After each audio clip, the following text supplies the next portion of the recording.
Hey guys, how are you? Snug McCarthy here with, of course, another, as expected, another live stream to wrap up the current year and, of course, officially enter the new one, at least in my time zone, because I'm in the Central Standard Time Zone in the United States, for those who are not aware.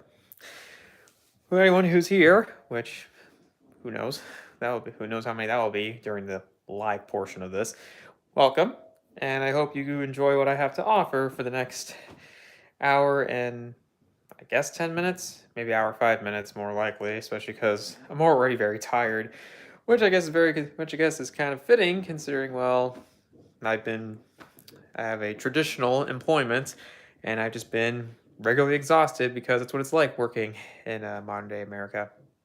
Even if you're in your 20s, you're still very fucking tired because of the amount of overwork.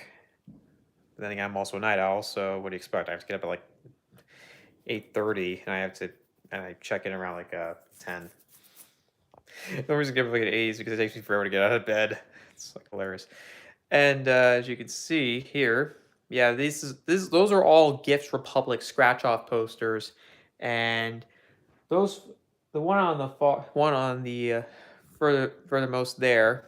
Got that a while. My sister got me that a while back from Uncommon Goods, and the other three I got for Christmas actually. But I also got another one. I also got another one for Christmas. This one, might put it back, might put it up at some point, but until then, it's gonna have to wait. And for some reason, my focus is being shit here because it's kind of expected. Maybe it's the phone aging or some shit. I don't know. I'm not sure how old this phone is, though. I probably have to replace it at some point. I also got one from another brand. Yeah, another one for Christmas. Onova T. Yeah, I don't understand what the problem is with the focus here. It's really annoying. Unless there's some way to fix it. Nope. I guess it just wasn't designed with. I guess maybe this stream just wasn't made with it in mind. I don't know. Or indeed, this camera's starting to fuck up. Or it's very blurry. I honestly don't know. But that's enough of that. One thing is for sure is, what a hell of a year, huh? Especially in the case of entertainment. Especially in the most tragic case of the Warner Brothers Discovery merger. Sorry that grosses you out. I'm still getting over a bit of a cold. I think I have like a dry throat. Maybe I think I have like a dry cough now. Not sure. What a merger, huh? There's a lot of deafening silence there. I think my family's going to bed. Let's see. Yeah, everybody's just going to bed. Except me, of course. Oh, man, what a fucking merger that was. And stuff like that is why I want there for mergers to be banned or be abolished in the United States. Because look at this, look what happened.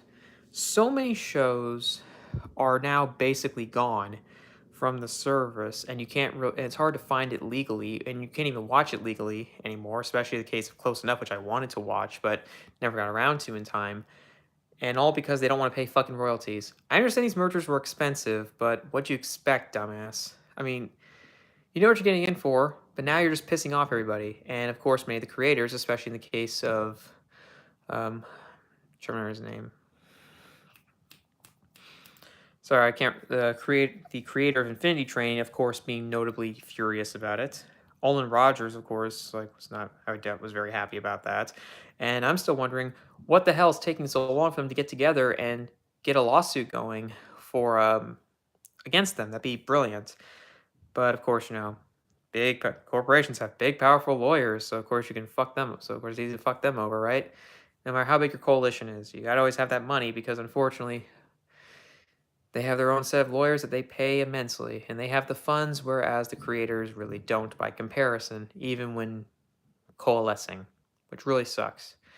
I would like to see a turnaround at some point, but considering the current state of this, that's either going to take a very long while or it's never going to happen at all.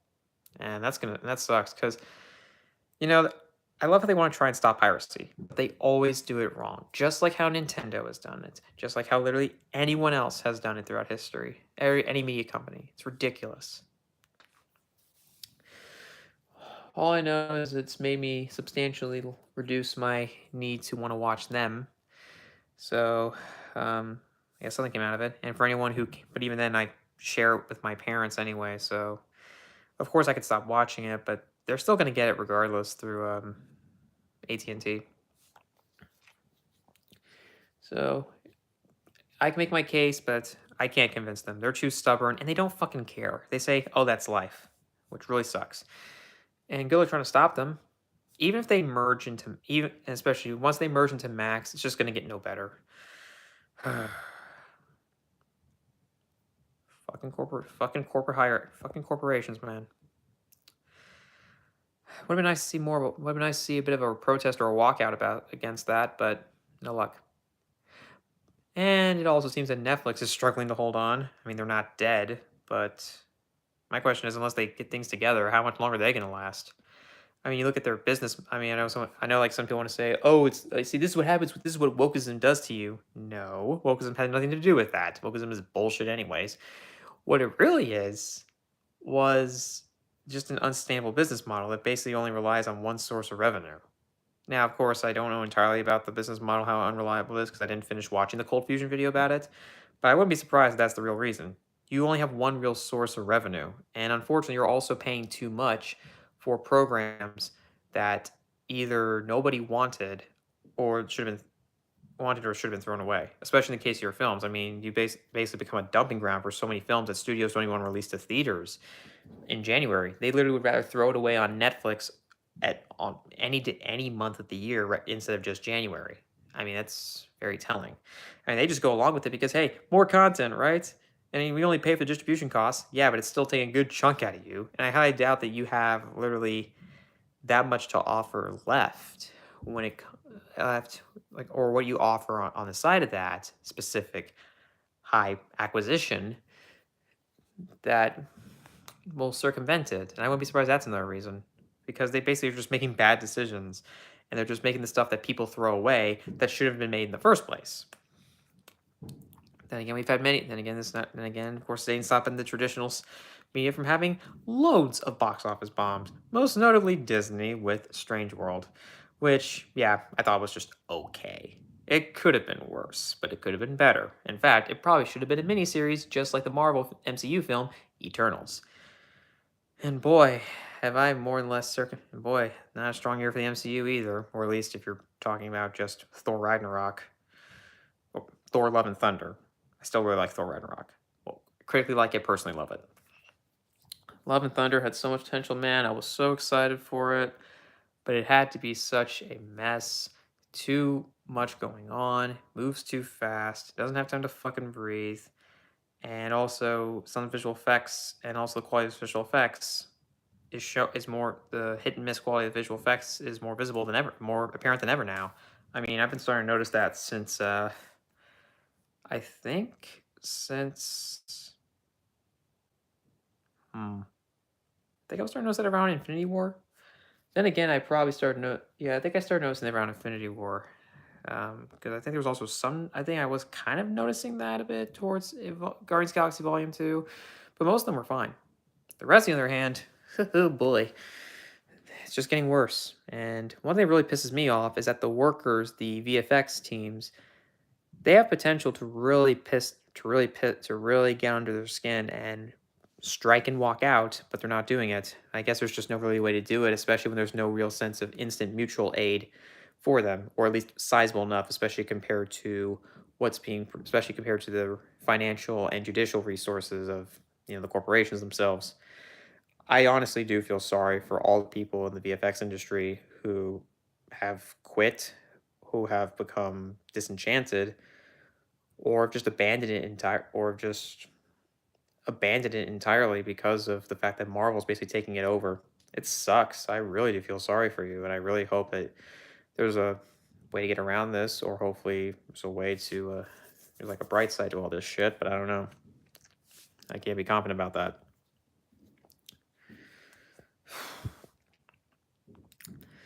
And of course, the current lineup of DC films has been a complete fucking disaster. But hey, hopefully under James Gunn, it will actually get better. Even if they have to restart the timeline from the very beginning, basically create a new one. Fine with me. I didn't really fucking care. Yes, I liked Shazam. Yes, I liked the first Wonder Woman, but Wonder Woman 1984 sucked. And also had a lot, especially with its very grossly misguided decisions, especially in regards to, oh, I don't know, the fact that Steve Trevor literally just hijacked a man's body. Ugh. And they don't ever really address that. And we're supposed to be just like overlook stuff such as when they clearly had sex. What the fuck, man? And literally all Patty Jenkins did was just retweet some other person's defense. I I don't understand. I'm at a loss. I'm at a fucking loss. Thinking there's a lot about that film that maybe it just left me at a complete loss. So yeah, I don't really feel that bad for the franchise basically starting over. And at least, and no, they had to, of course, they're gonna release the remaining films. Which the only one I really care about, of course, is Shazam: Fury of the Gods. But Aquaman and the Lost Kingdom can go fuck itself because they still have Amber Heard on there. They had a chance with that trial, after the trial, to basically kick her off and just reshoot all of her scenes. But no, let's just cut her down to 10 minutes. Like, that's going to change anything? In fact, it might actually make things worse because it'll make it even clunkier of a film in that regard, unless you can do reshoots to work around that. But of course, it's going to stick out like a sore thumb. Then again, that entire film is probably dead on arrival, not only because that specific lineup of DC films has been a complete disaster, but also, I mean, Amber Heard is basically hated amongst most people. I mean, I fucking hate her, but hey, I'm glad she basically lost her defamation trial. I was so glad, and I can't deny the amount of amazing memes that came from it. My God, oh my God. It's amazing that she even had it's amazing that she had any semblance of talent. And yeah, I know that's silly to think, but I actually do think she had some semblance of talent. But clearly it wasn't the case of playing the victim. My God, is she incompetent at that. Her lawyer was also an idiot, but what'd you expect? This is a person who's literally been like stretched thin, so of course it was going to fall apart. But at the end of the day, Johnny Depp won in the overall sense, and I couldn't be any more relieved. Fucking awesome. And honestly, I would like to see it set a precedent for this bullshit, and hopefully bullshit, but it's clearly not going to stop this case of guilty until proven innocent when it should be the other way around. And of course, and of course, public guilty by public, the public opinion serving as the jury, or like, what's the exact term? Because public opinion, like guilty via public opinion or something like that. I don't know. I just can't really get those terms. I don't know. I used to be okay. I used to be decent at those terms or remembering the terms that other people said, but for some reason I'm kind of blanking. Then again, a lot of that I had to do the fact that I'm still very goddamn tired and everything in between. But who knows? And hey, roll. Yeah, sir. Yeah. Hopefully, hopefully this thing picks up my voice better than the goddamn fireworks. At least I'm inside. I actually went for a walk because I really wanted to get outside the house, and man, that was painful. I should have had some earplugs because I doubt my headphones would have any of the headphones I own would have worked. The earplugs I think would have worked a lot better, but whatever. I made it through, and my ears didn't bleed, so that's nice. And hey, it wasn't entirely. And hey, even then, before I did the walk, I saw Puss in Boots: The Last Wish, and for first impressions, man, I had a fucking blast. And I'll tell you, I really hope to see this opening with the 2010s continue. More stylized animation, not just from Sony, but from DreamWorks, and hopefully down the road, Disney. Now, of course, I don't see Disney doing this, but it'd be cool to see them dabble in it because look how cool Into the Spider-Verse looked, and how amazing Enter the Spider-Verse looked. Into the Spider-Verse, Through the Spider-Verse looks. I mean, I finally saw the trailer, the most recent Through the Spider-Verse trailer in the theater when, of course, when I saw Puss in Boots, and holy shit, it was amazing. I mean, count me in, goddamn, count me in. I don't care who does or doesn't cameo in it. I just want to see more of this incredible world, the endless animation style and high animation style blend and everything in between. I mean, because that really felt like I'm watching something truly unique and of itself, really taking advantage of the possibilities of animation. And yes, I do think that, and yes, The Last Wish from First Impressions also definitely did that. And honestly, look, realism and photorealism has its place, but I prefer style. And even then, I think it's time to kind of push the realism aside for now, or start, balancing it, or at least balance it out. Because I'll tell you right now, I'd rather play video games, watch TV shows, or watch movies. Okay, play video games, watch animated shows and animated movies with a more stylized aesthetic than a realistic one.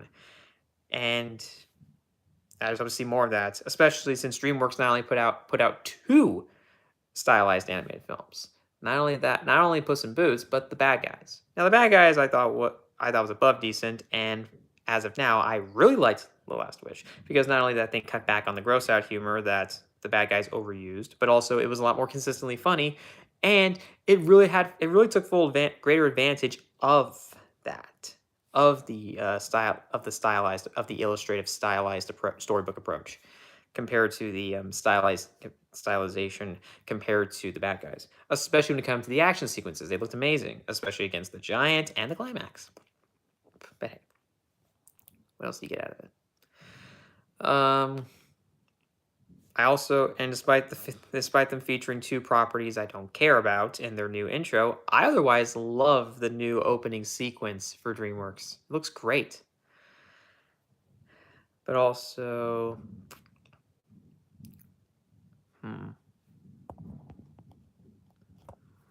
sure what else to say. Welcome, viewer. Hope you enjoy what I have to offer so far. Happy New Year, man. So, sorry, I'm still clearing my throat. But hey, at least I also got to see some fun insanity, not only with the trippiness that hopefully befalls us with the Ant-Man and the Wasp Quantumania film. I mean, the trailer itself is hella trippy in the best of ways, so count me in. Even if, and hey, at least they got, and hey, turns out they perfectly casted Bill Murray as the villain. Let's hope something good comes out of it, or I could hold off on it. Then again, I do use Regal Unlimited, so I could just pay for the subscription rather than pay directly for the ticket. There's just no stopping people from being revealed from being scumbags, huh? Even in these days. Now, I understand, of course, Bill Murray's go back decades, so this was kind of more so a case of only a matter of time. Doesn't make it hurt any less, especially because Murray is a talented guy, and it is going to be and as much as and despite how much my personal respect has fallen or basically collapsed for the guy, it's still gonna be weird seeing a Wes Anderson film without him in the role. Now it's not the first. Now, of course, his film Bottle Rocket didn't have him, but this was before he ever really started collaborating with him. So it's still gonna be weird. But hey, Steve Carell can be very good. Is very good at being quirky or just talented. So count me in. Then again, I want to see what other even then it'd be awesome to have him as a collaborator because honestly, Wes Anderson should be collaborating with every likable or genuinely good person and actor, actress, etc. in the world in every single one of his films because he just has so many talented people involved, but also just an incredibly immense talented array of people. Not just and also helping revive or maintain the careers of many great people, whether it's Willem Dafoe, Saoirse Ronan, Edward Norton, Jason Schwartzman. It's hard not to resist. It's also nice to know that it's also nice to keep reminding myself that yes, indeed, Roland Emmerich still exists and is making disaster films, even though I heard at one point that he actually wanted to retire after making 2012. Because he can't do it, especially after the Stonewall film bombed critically and commercially. Whatever. I still don't know entirely about it. I just know that it could be ironically enjoyable, but I don't know. I haven't really got anything like that this year. Mostly because there just wasn't really any films in terms of like any trailers or any films that seems like that to me, or at least notable releases. Because there's only so many independent films that my area gets, or that I'm willing to drive out to see. Because I'm not really willing to go more than like half an hour to see a film like that. Especially in this case, especially with this fucking economy and all this inflation. Well, it's not entirely. Of course, most of the big films from industries, all the big films from the big studios, it's kind of, I mean, it seems to more or less go to lean towards success. But there are a few decent amount of films that actually do decently well at the box office. And I guess if you were considering the films that do very well on Netflix, I guess that would also be considered a success. But of course, it does not automatically translate to money, especially with how their business model works. But that's besides the point. We also have had some decent successes on the indie scene, on the mid-budget scene as well, because mid-budget mainstream films as well. But of course, the one that's only really notable to me when it comes to the indie scene with financial success is Everything Everywhere All at Once, which is my favorite film of the year, and also a dream to end all dreams, an insane, hilarious, surprisingly thoughtful, and poignant multi-genre hybrid.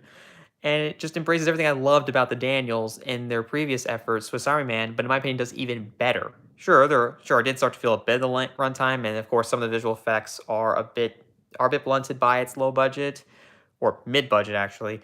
But oh my god, they took full advantage of it. I was laughing my ass off. They made great use of the major players, and of course supporting players as well. Ki Hui Kwan was fantastic, and I'm glad to see him back. It's amazing. I'm so glad to see him again. And above all else, it was truly one of a kind, and really, in my opinion, redefines outside the box thinking. The Daniels are truly one of a kind, and honestly, we need more people like this. And I hope to see more of their efforts in the future, any more efforts from them in the future, whether solo or together, because they really are truly distinctive in the most wonderful of ways. I can't get enough of that. Um, Sure. I mean, A24 still got it for me. Not every film of theirs has been a winner, of course, especially because, unfortunately, Alex Garland's Men was my most disappointing film of the year, which really sucks because I love the guy and I still hope the best for his next A24 effort, Civil War. Um, but at the very I have to sometimes say, yep, there's always, even my favorite studios, or even my favorite operating today, not of all time, but A24 is one of the best. Unfortunately, it does have its slip ups. But hey, I saw a ton of it in the theaters. Of course, I saw um, Bodies, Bodies, Bodies. I had a blast. The ending was, of course, a big risk because it's basically this big punchline, but it worked for me. It wasn't gut bustingly hilarious, but like I said, it worked. Um, I did see The Whale, and I did tear up a bit, but I have to say I do think it was just kind of okay. I am and I do hope Brendan Fraser wins the award, or of course, just gets a good amount the Oscar. I mean, I don't care about them, but I would love to see him win, and and I really, really hope, and I do believe that he will stick to his word and not attend the Golden Globes. That would be so damn funny and cathartic, considering how they did him wrong, or at least Philip Burke. That'd be amazing. I also would I would love to see him work with A24 again, not just with Aronofsky, but just with anybody else, because he deserves it, man. This poor guy has undergone so much shit, but I am so relieved to see this man back up and running. Oh, it's been too long. I mean, I never was that huge. I never really that was really that connected to him, or really that bit, or really just like that entrenched in his career like others. But I immensely respect him, and I'm just glad to see him back because after all the shit I heard about his life, man, he just needs a fucking hug. And this is and considering that he has worked, and considering that he got to do this and give one of, not the best performance of his career, and work with Scorsese. I mean, probably the best figurative hug he could get. Though personally, if I run into him, I just want to hug that guy, especially because I couldn't stop tearing up when I saw his response to the standing ovation he got at Venice for The Whale. He wanted to. He was of course tearing up, and I'm glad. When he was pointed out by Aronofsky, everybody just kept cheering for the guy when he stood up, and even when he was about to leave, he was persuaded by Aronofsky to, of course, to do the final bow. It's beautiful, and I couldn't stop smiling and laughing when he, of course, did that "ah shucks" kick. That was beautiful. Too bad the noise pollution from the fireworks is not. Moving on. It sucks that unfortunately Batgirl got shelved, and it's a tax write-off, so you can't watch it at all, or at least legally. Just like all the other shit that was shelved basically from HBO Max or shelved into the background because of the stupid fucking merger. But hey, at least he got to do, at least hope he got decently paid for it. And hey, it didn't shut down his career, so that's nice. He's still working, and I hope to see more of him. Hey, I would even love to see him on TV. I know, of course, he did some TV work before he really started making a comeback with Doom Patrol and so on and so forth. But I would like to see him do TV more often and actively. And I honestly can't wait to see Michelle Yeoh and Ke Huy Quan collaborate again because they are going to be doing a TV show together. I forgot what it was, but that's awesome. I'm glad to see Huy Quan restarting his career after all these years. He didn't have to, but I'm glad to see him do it. And I'm glad he really helped relaunch, that he really just like re-entered the public spotlight beautifully than anyone else. The sad thing is, I didn't see the One Piece film in theaters. So here's a question. I haven't watched One Piece at all or read any of the mangas. So the real question is, would it have worked for newcomers? Would it have been easy? Would it have been understandable and digestible enough for newcomers like me? Because I can't be confident about that. And I guess that's all, which I guess is also part of the reason why I liked but didn't love Dragon Ball Superhero. Now, I don't think I've ever watched any. I never really watched anything because I never grew up watching. Yeah, the film. I forgot what it's called. The One Piece film. I know it was called something. And of course, there was the Dragon Ball superhero film. And I appreciate the effort. Now, I love cell shaded animation. I especially love how it looks in the gameplay I saw for the Dragon Ball Fighters game. I've yet to play it, and I thought it translated fine enough to the film, but it didn't quite win me over. And I think, and for all I know, it might just because they really just they needed a team that just wasn't as quite as confident or experienced with 3D cell shaded animation as maybe the team behind the Fighters games. I don't know. Probably. I had fun when necessary. I mean, I couldn't say it was bad. And yes, I saw the subtitle version. That's just the case. In fact, I actually saw three, including that one. I saw three anime films in the theater. I saw Bell. I saw all of them subtitled. Bell, and I really liked that one. I actually teared up a bit. And then I saw Jujutsu Kaisen 0. Now, when I saw Bell, there was a decent amount of people in my theater. When I saw Jujutsu Kaisen 0, this wasn't one of the smaller theaters at the one in close to me. It was actually rather packed. That theater was actually rather packed, or at least the good section. The half that isn't, like the decent half. Not the 2 rows in the front that would literally just break your neck. Easily packed, and I had a great time. And I had a great time with that too, especially with the really cool character designs. But I definitely need to watch Jujutsu Kaisen, whether it's on Crunchyroll, or anything like that. Also, what year did High Guardian Spice come out? Did it actually come out this year? Because I do remember some videos talking about it. I just don't know if it came out this year or if it came out late last year.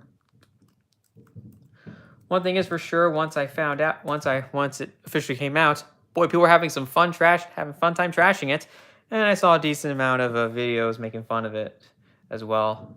YouTube commentators, and there you go. Also, what the fuck happened to Mr. Enter? Yeah, I can't remember when they made the first Jujutsu Kaisen film. I can't remember just the one, because Jujutsu Kaisen 0 is a prequel. I don't know when they made Kaisen. I think it was about like 2 or 3 years ago. And I saw this one in the theater. Actually, I saw it second week, and yeah, it was still a decently packed theater. Of course, I had a blast, and I really liked it. But not sure what's going on with that. But I'm clearly not sure what's going on with that. And I really lost my train of thought now. I do have to see actually more, both adaptations and new and non-IP anime films that come out if I get lucky. And actually, I would really like to try and do the Studio Ghibli Fest. What? Oh, man. If it was indeed 2 seasons, I wouldn't be surprised if it's based on this thankfully dying, or at least I think it is, dying practice of giving something 2 seasons before it even premieres. And boy, what Talk about career suicide, huh? I mean, of course, it was already on bad footing with its terrible trailer, which I did manage to catch before they unlisted, before they privated the video or even deleted it. And boy, what a mess! Oh, that's right, Mr. Enter. You know, he used to. I used to be a big fan of the guy back in the day, and while I understand, more the idea behind some of his takes on the pandemic, I don't agree with his takes on the pandemic overall. And I personally just think he's gone down a sad, dark rabbit hole. And overall, it's just been a complete mess. And honestly, just for me, it's kind of tragic. And of course, his Turning Red review, which took, unfortunately hit the wrong.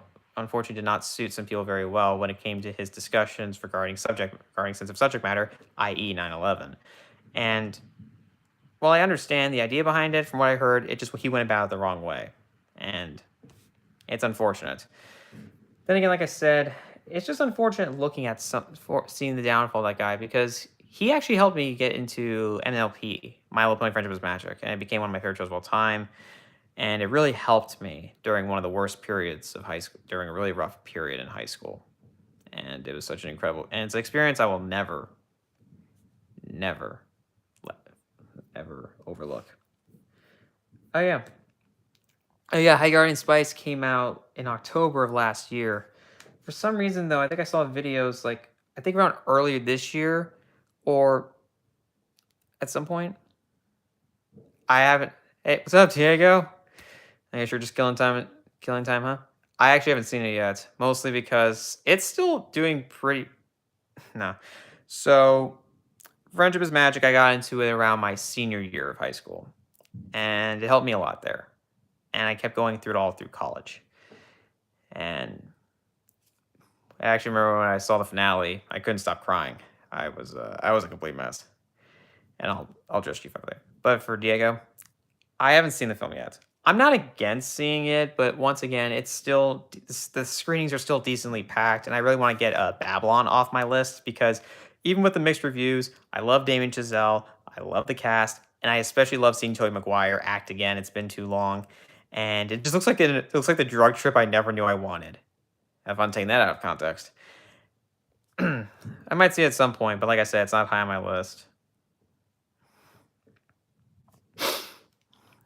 Appreciate that.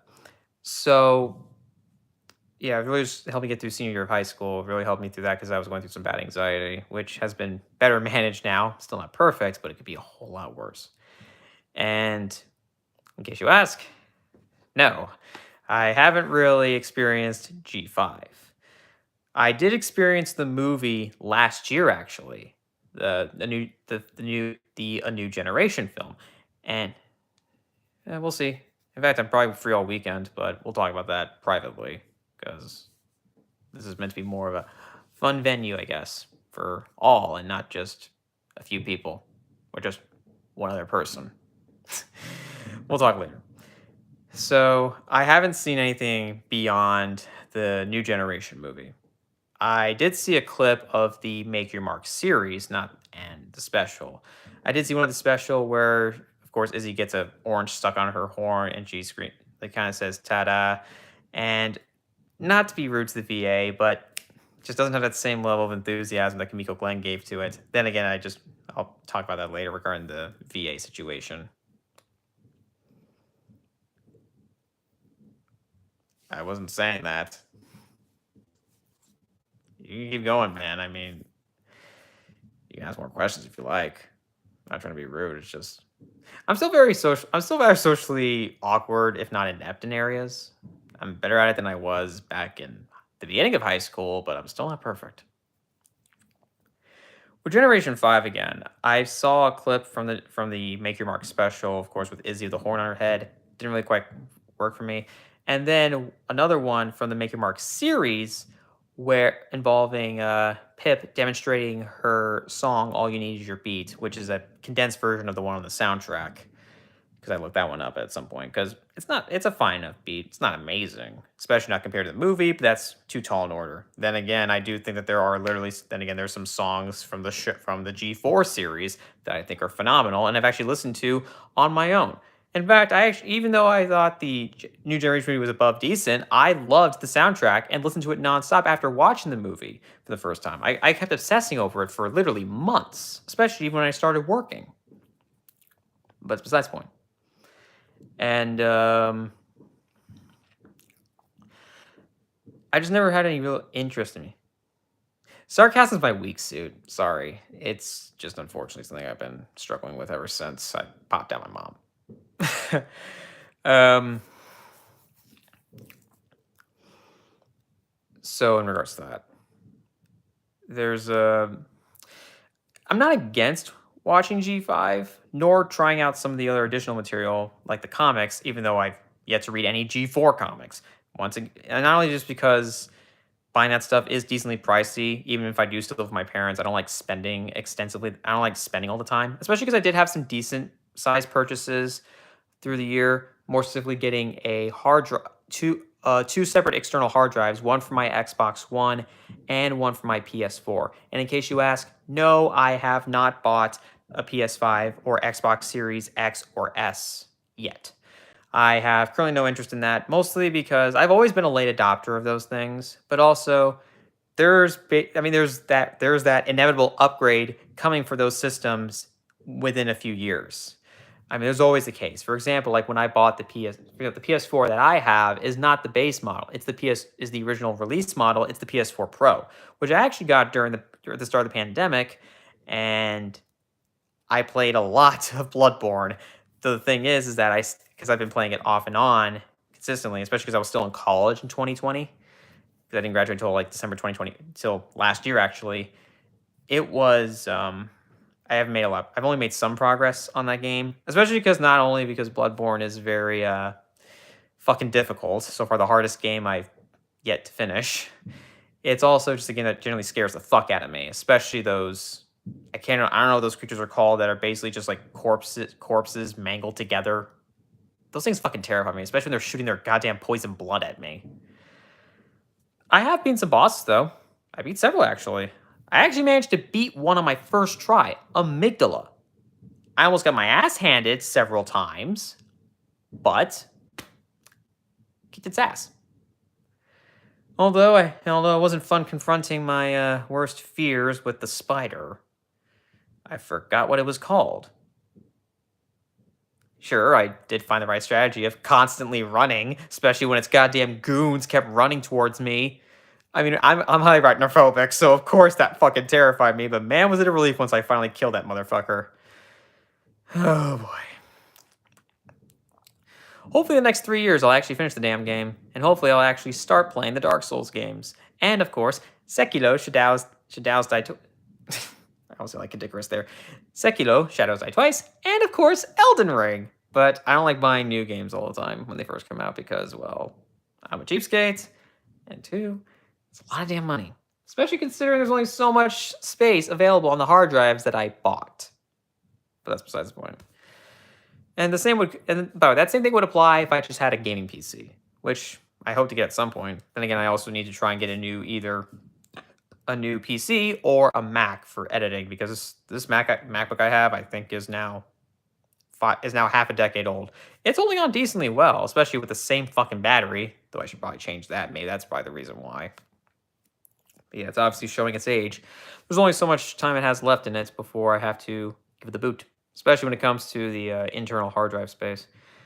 If I ever get a new one, of course, I'm going to be making sure it's at least 512 gigabytes. Then again, I might have to get 1 terabyte. I don't know. It's just gonna have to assess the situation. See what happens.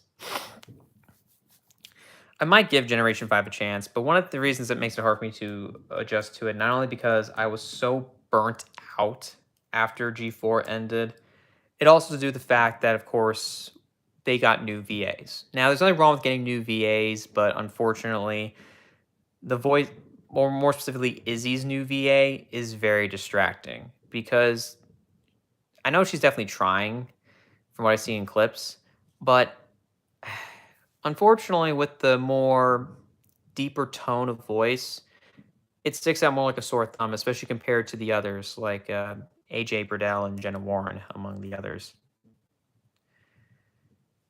Pleasure, man. Hope you enjoy the rest of your night and Happy New Year.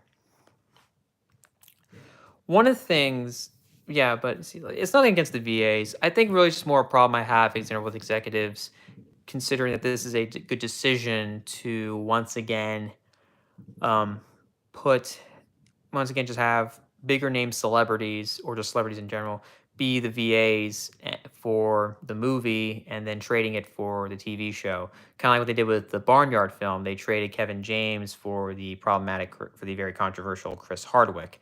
And while it wasn't as distracting, well, it is distracting. It's not as distracting as I see in the case of Kamiko Glenn to the new VA. I can't remember her name for Izzy, because their tones of voices are substantially different, and that's not a death knell or anything, but it's so opposite. It's hard to not take notice or not feel like it takes something away from the character, because I find Izzy to be extremely upbeat and energetic.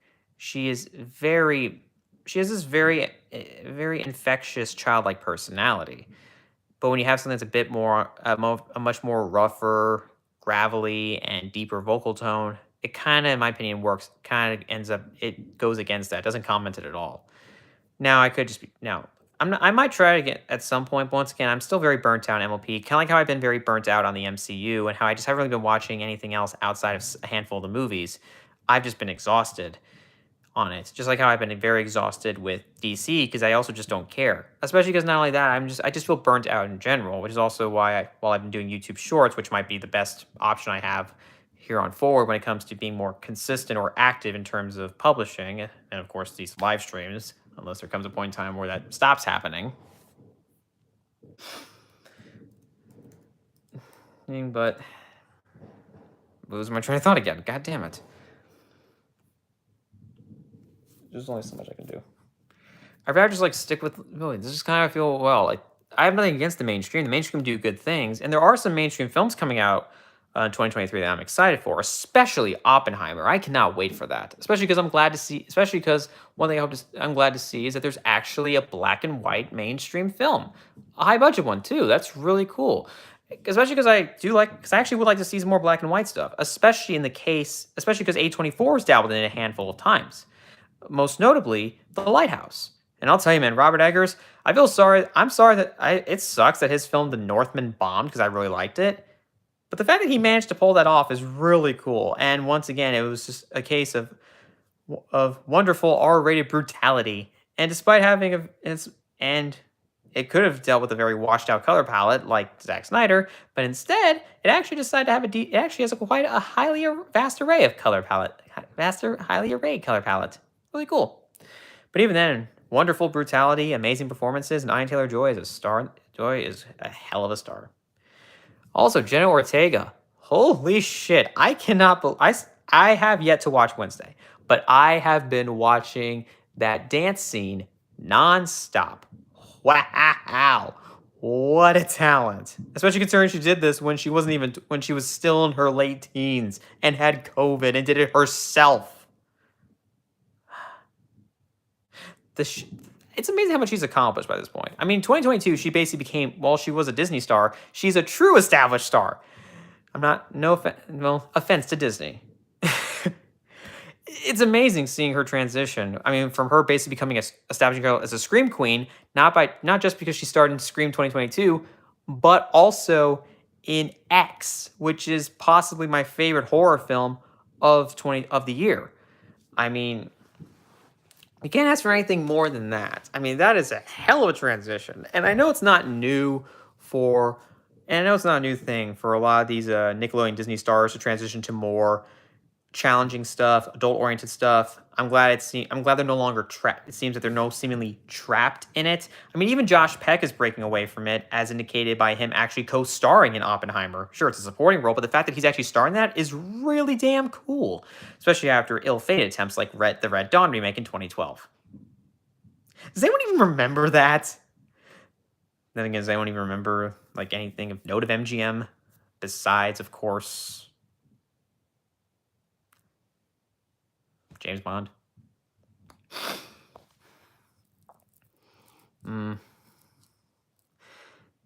And also, what a hell of an. Also, it's nice to see. Also, it is refreshing to see a horror film take place in broad daylight, a la Pearl. In fact, vibrant daylight. Someone definitely loves their Technicolor.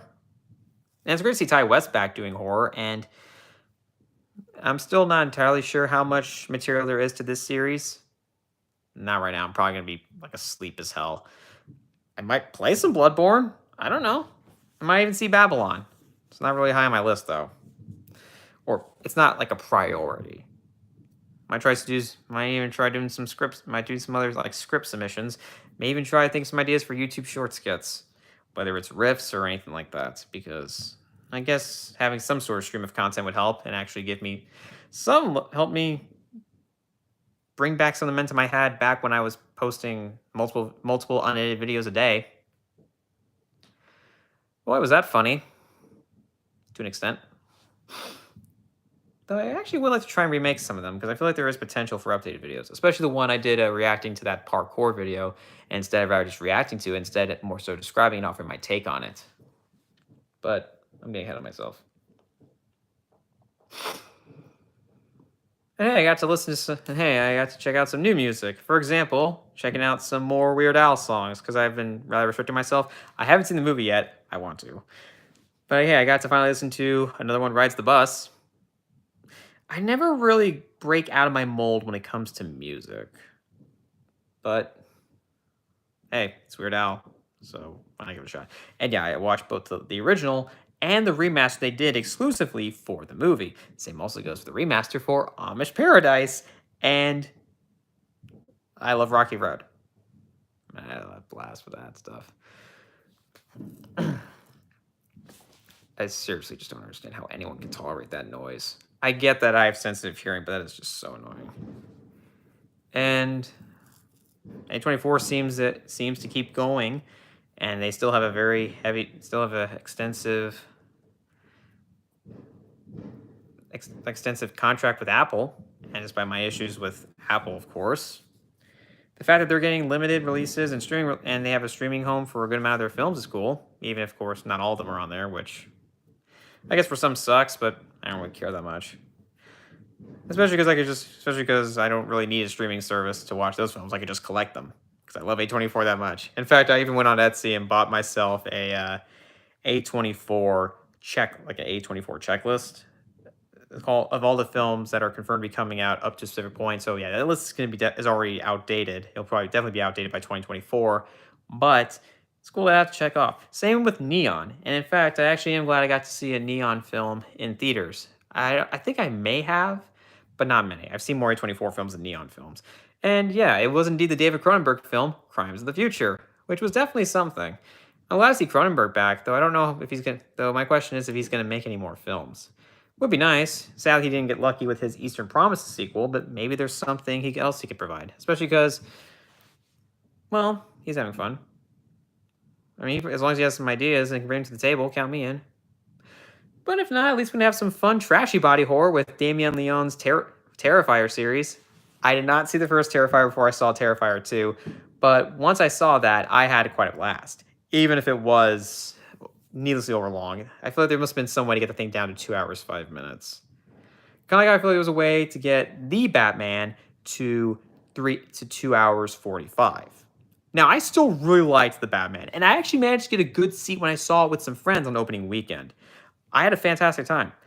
Though, like I said, there must have been somebody at the 2 hours, like 2 hours 45, at least in my eyes.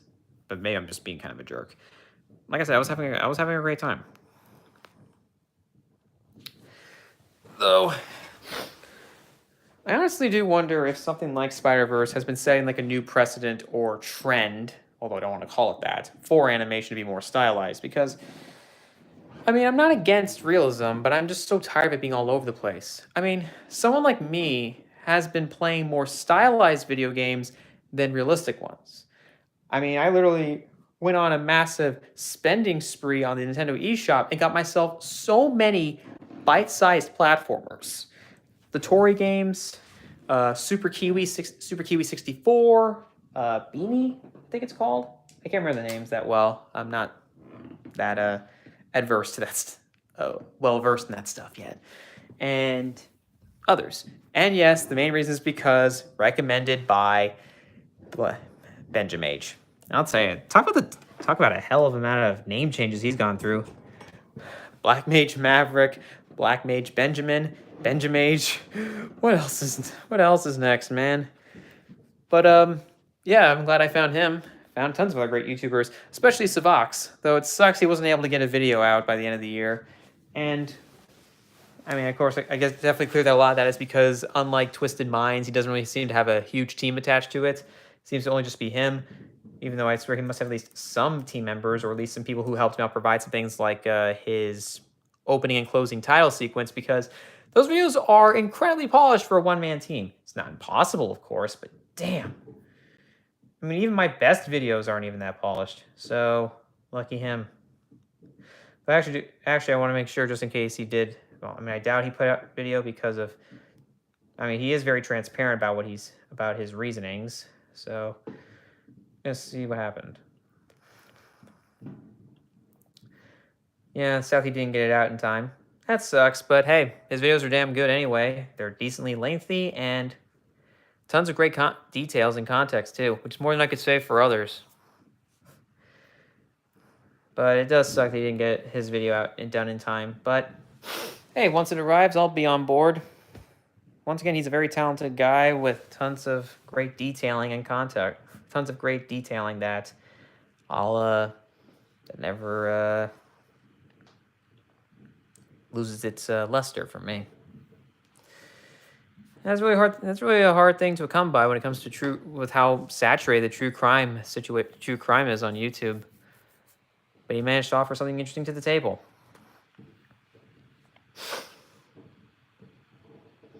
Even then, I've just been wanting to catch up on older stuff. I mean, like older video games, but also the bite-sized games, especially because I can get those done very quickly.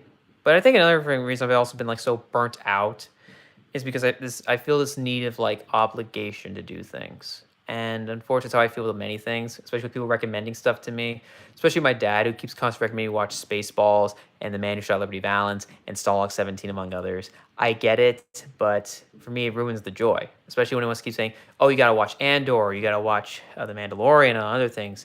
I get it, but once again, I'm exhausted all the time. I'm tired all the time from working, but also I've been so burnt out on these properties, such as Star Wars, among others. And that sucks because I do enjoy them. I have my issues with the companies that are distributing the products, but I still have a fun attachment to Star Wars, even though I didn't really get into the original trilogy until I was like when I was like in my mid-teens. Yeah, unfortunately, I was really more obsessed with the Lego games. And no, I didn't get the Skywalker Saga game. I just don't get new games when they come out. I usually wait several months for a price drop, or even a few years. And once again, I am a cheapskate. That's part of the reason why. But even then, I just don't really like buying new games that much. I want to get some old ones off my list, especially with the 100 games bucket list I have here, and this stupid thing won't focus. The ones I did scratch off, they are Tetris, the original Modern Warfare, Spyro the Dragon, Simpsons Hit and Run. I'm so glad they have it on here. That's awesome. Sonic the Hedgehog 2, L.A. Noire, working conditions, Red Dead Redemption. Not sure when this list was made. There are some choices that make sense, some that just don't make sense to me at all. San Andreas, Uncharted 2 Among Thieves, Tomb Raider, I guess it's the original, but who knows, and Crash Bandicoot 2: The Wrath of Cortex. There are many I want to play on there. Some that I've actually purchased in some form or another, or have played installment of the specific series, but we'll see. Or I've only played portions of, like Castlevania Symphony of the Night, because I suck at it, and Bloodborne, because I can only take so much, and Arkham Asylum, because I suck at it, or at least I suck at one specific section of it. Not all the choices here are very good, and I don't know who exactly put this together, but it could have been worse. But there are some that are easier to acquire than others, such as GoldenEye. I mean, you can't play GoldenEye 64 unless you play it illegally, and I don't want to play it illegally. I really don't. But who knows? But it's just a me thing. it's just a me thing. I don't know. There's a lot going into this, and there are definitely a lot of things to be upset about when it comes to 2023. Most obvious one being politics, but this channel is made for entertainment, not for topical discussions or politics. That's for a different one, which I need to which I need to definitely start going before February. Not a guarantee though. I break promises too often. It's an issue I need to work on. And no, my therapist ain't helping. Moving on. Of course, Christopher Nolan made another movie is awesome. James Gunn, of course, is making Guardians of the Galaxy Volume 3. Count me in. I mean, it's the first MCU film for which I can actually say I'm truly excited for, and not just jumping on the bandwagon like I did with the other MCU films. I mean, I love James Gunn. I really hope the best with his efforts with DC, and really just count me in, damn it. Let's see what happens. One thing is for sure, though, Quantumania is not really on my list, but I am very excited that they're just going to be going out there with the insane character designs, creatures, and world building out there. So that's nice. And hey, let's see what happens with hope we can see more development footage and gameplay footage of Kingdom Hearts 4. That's really cool. But of course, what I really care about when it comes to most anticipated games, besides whatever the indie scene has to offer, especially hopefully in the case of games like I can't remember what it was called, but it's a spiritual successor to Jet Set Radio. I love cel shaded, so of course that's up my alley. I mean, I can't get enough of that. But also Alan Wake 2. The fact that it was originally canceled, but however, however, the most recent efforts from Remedy Entertainment, more specifically Quantum Break and especially Control, ended up really getting them some good deals, and of course, them holding on to their, and of course, I guess it being a property of their property instead of Microsoft's. The fact that it led to the game actually existing is awesome. I cannot wait. I am so excited. I love the trailer. The game looks fantastic. The footage they showed looks amazing. If the game resembles any of that, count me in. And also, at least Konami is not making their games anymore, or at least they're willing to license it out to other studios. Of course, it's not a guarantee of it being good, but hopefully better by default because of how much they've fallen. I really do hope the best for the Silent Hill 2 remake. I would still like to play the original Silent Hill 2, but it's hard to find but my God, it's expensive on eBay. I want to play it legally. I do not like piracy. Now look, piracy happens for a reason, but oh man, this is just going to be... There's too much writing on that for me. Let's see what happens. And whatever Kojima has next. Happy New Year! I heard someone shouting outside, and time has passed. Awesome! And as expected, the mass array of chaotic fireworks. No drones, though. I don't hear anything. I didn't really see any outside. But then again, this is Texas. We're a bit we like to maintain some traditions. Seriously, it sounds like a rainstorm out there, or at least from from how I hear it.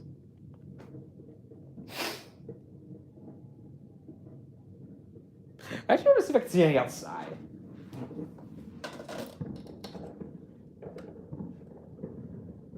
No, I don't see anything. Oh, I see some right there. Let's get a good look out there.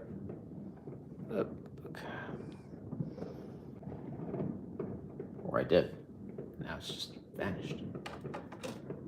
Oh, wait. Yeah, what are you gonna do?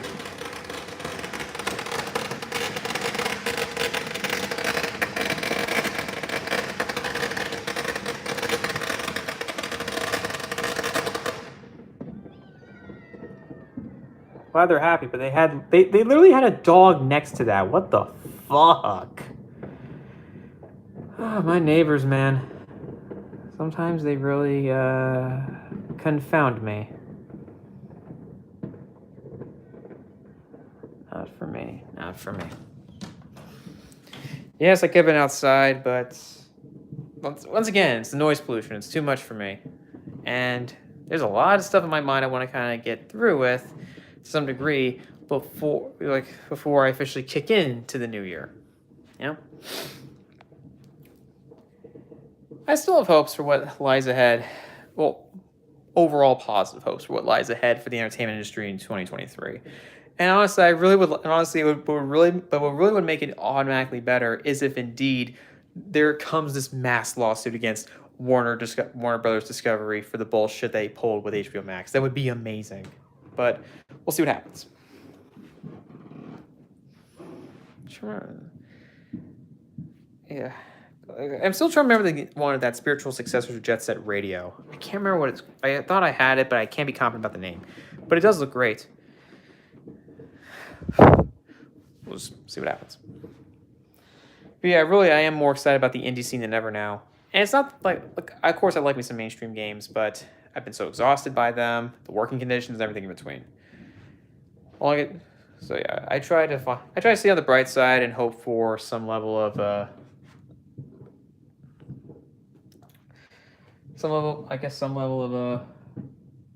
relief or elation to illumination, not the company, to this. I am still very worried. I am very worried about the HBO Max Last of Us series because I love the first game so much.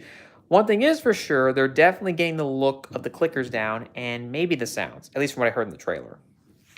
My question is, how are they going to pull off the bloater or bloaters? Is it going to be through a mix of CG and practical effects? Is it going to be fully CG? I don't see them going full practical, even with the budget that they have for these shows nowadays. I just don't think they'd be willing to sacrifice that much money for that, honestly. But we'll see. We'll see. Also, I am not confident about the Mario movie. And no, it's not just because of Chris Pratt's casting. For me, it just reeks of the worst aspects of Illumination. Not only, of course, with them casting celebrities, of course, to voice them. I know it's not a death sentence, but for me, the ones who do it really well are, to a degree, DreamWorks, and of course, Pixar and Disney. Those ones do it the best. And hey, Hasbro did it very well with the New Generation movie, with the MLP A New Generation movie.